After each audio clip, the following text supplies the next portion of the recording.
Hi, welcome to the Simple Nourished Living Podcast. I'm Martha McKinnon, and this is my partner and brother, Peter Morrison. Hi, everyone. So today we're going to be talking about the new expanded 0 points food list. But before we get into that, I always like to start on a positive note. So what's going great in your world? What's new and good? Well, first of all, this is podcast number 6. So Oh, we're walking the walk, walking the talk, and walking the talk. walking the talk. We're doing it. We're doing it. Okay, that's cool. And I have a pickleball tournament coming up a week from today, next Saturday. So I'm excited Cool. about that. Looking forward to it. Playing with a new partner. So That's great. we'll see how it goes. And I understand you're going to have a fan club.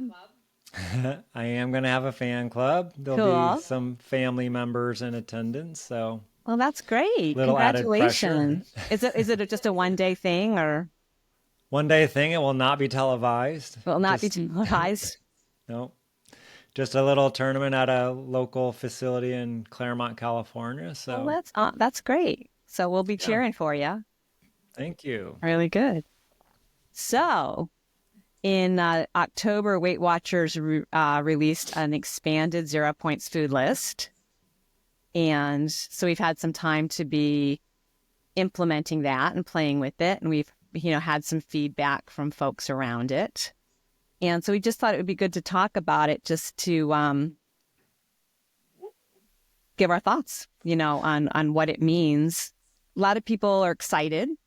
And then there are other people who are a little, worried and concerned that as the list gets more expansive, the risk of like overeating and not being as successful is a possibility. And I guess any and all of those things are true, right? Depending upon your approach, your approach to it. So Before we start about the new updated 0 points foods list, can you talk? I'm curious, has 0 point foods always been part of Weight Watchers, or is that something relatively new? So I guess you could go all the way back to like early Weight Watchers, which was the plan that I started on. We could sort of do a quick look at Weight Watchers sort of through the years. So when I first started Weight Watchers, it wasn't a points plan. It was an exchange-based food program, sort of based on the diabetic exchanges. So you were entitled Okay. to like so many starches, so many proteins, so many dairy a day. And then you would get some limited optional calories. But what was considered like a free food was like non-starchy vegetables Okay. and a few other things. They didn't really count, like So vegetable by free, broth you mean didn't have to track it or or right. So they were sort of there for you to use if you were hungry, okay. So that's what caused people to eat a lot of celery sticks, carrot sticks. Like when you were hungry and you'd used up all your exchanges, then Okay. you could call upon veggies. And one thing that really I sort of depended upon when I was hungry back in the day was I would open a can of green beans and warm it up and then stir, like salsa was also something because Oh, so I would do green beans and salsa and that would be often my snack when I had used up all my allotment of food, which, was that a satisfying snack? it was. Yeah. It really was. So when I was really wanting to stick to the plan, Okay. because when I did initially start, I was very motivated to do it. So yeah, so that was the first sort of iteration of the only thing that was considered sort of something you could eat as much as you needed when you were hungry. And then with the first points plan, there was no free food. Okay. There were no 0 points foods, bananas.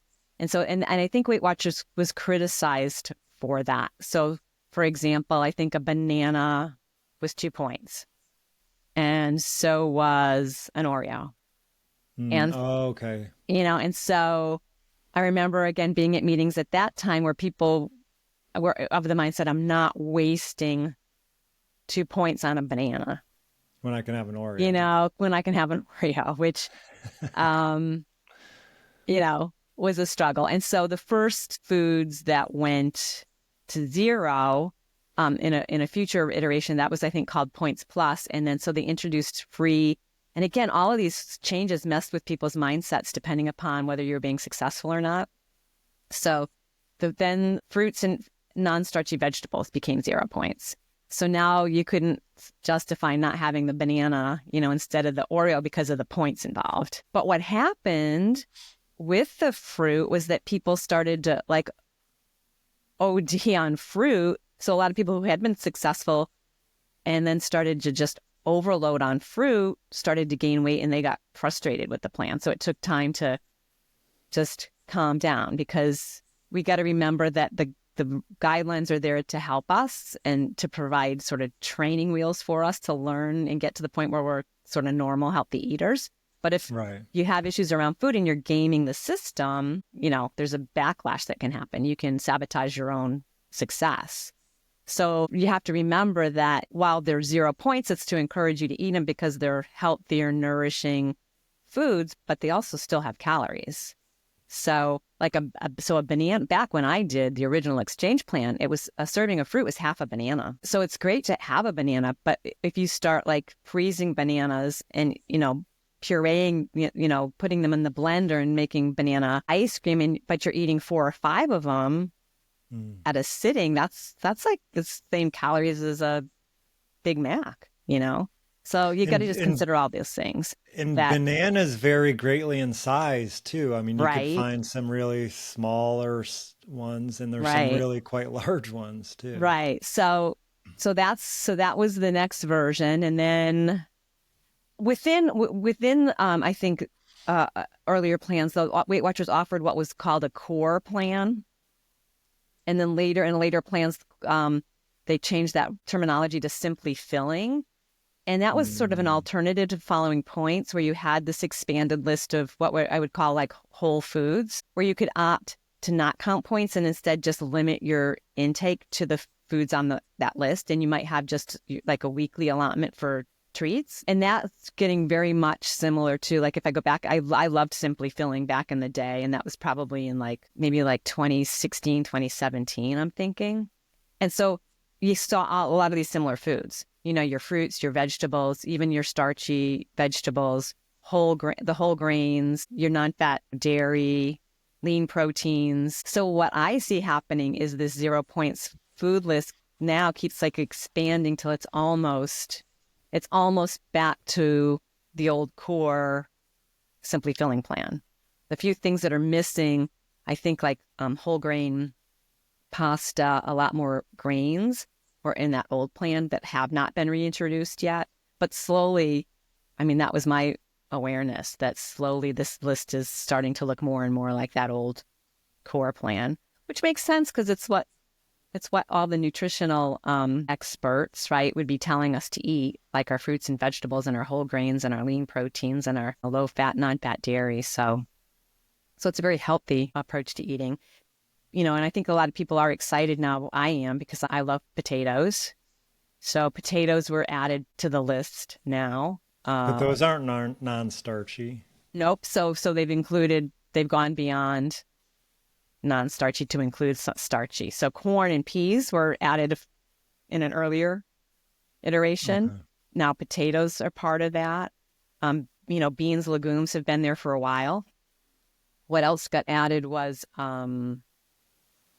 What else got added? There's more lean meats, right? Lots more lean. It used to be just chicken and So turkey the breast. lean meats got really expanded. So again, that looks now more like it did back with core or Simply Filling. So you've got lean beef, lean pork, lean lamb, your dark turkey. So now any rotisserie chicken that's skinless is 0 points. Okay.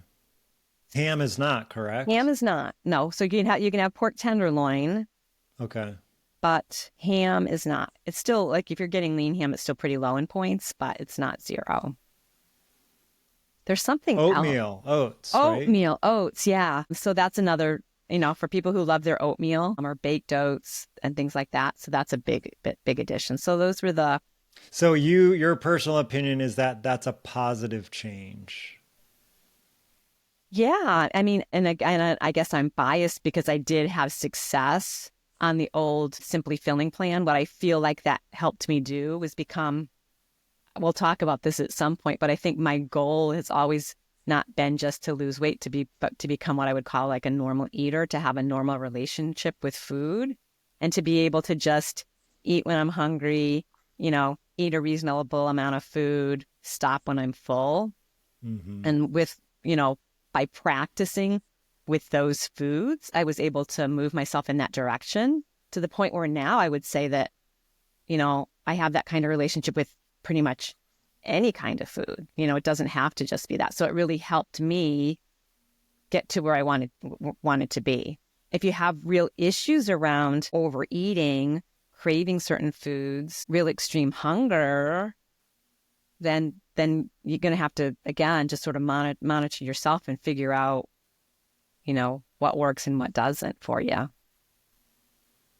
So it's just experimenting, I think. So what type of advice might you give to a new Weight Watcher or a new person following the plan with these expanded 0-point foods? Because I could imagine... people who are brand new, it's not going to be different to them. It's just their list. And so I think people who are new have an easier time. Okay. Because it's just their reality and they learn to work with it.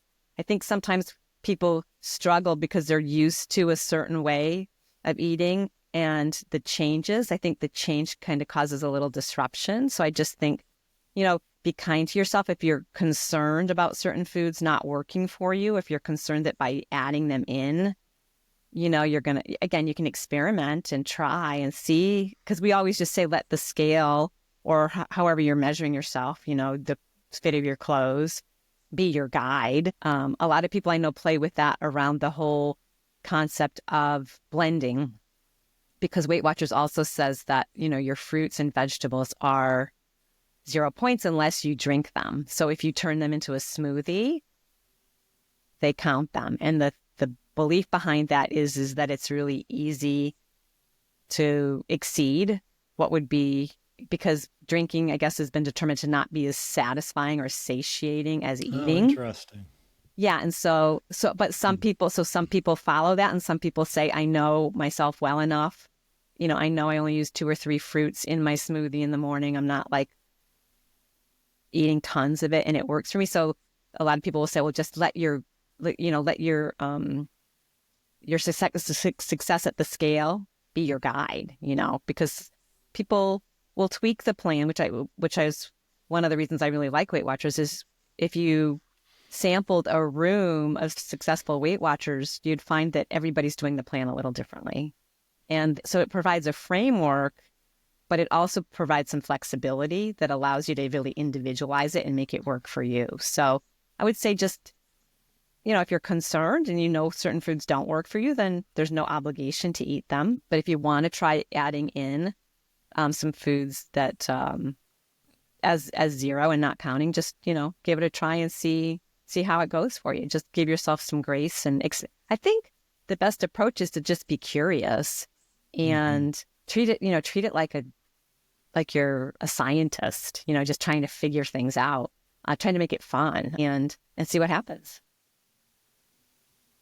But to do that, you really have to be in tune with what you're eating, right? How so you you're have feeling, to, how right? you're... So right, and so yeah, that's really key. I think that's where we all ultimately want to get to get more inner directed around this, because the more outer directed we are, and if we're just following the rules without tuning into our body, I think that's where we can really struggle. If we're eating, I think ideally we get back to the place where we're eating when we're hungry, right? We're paying attention, and then we're stopping before we get too full.